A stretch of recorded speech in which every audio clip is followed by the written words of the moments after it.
Fluffy, are you sure you can fix this?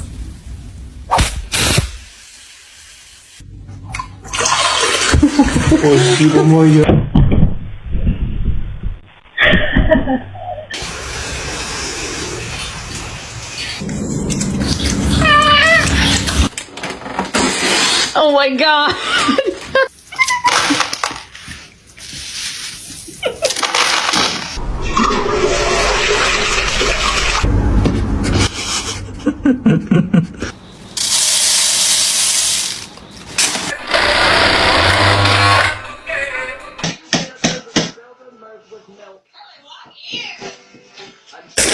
Thanks.